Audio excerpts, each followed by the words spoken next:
ಪ್ರದೇಶವನ್ನು ಹೊಂದಿರುವಂತಹ ಖಂಡ ಆಸ್ಟ್ರೇಲಿಯಾ.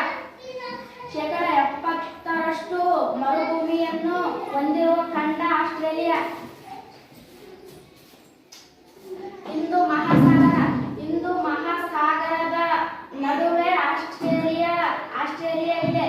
ಸ್ಥಾನ 10 ಡಿಗ್ರಿಯಿಂದ 43 ಡಿಗ್ರಿ ದಕ್ಷಿಣ ಅಕ್ಷಾಂಶ.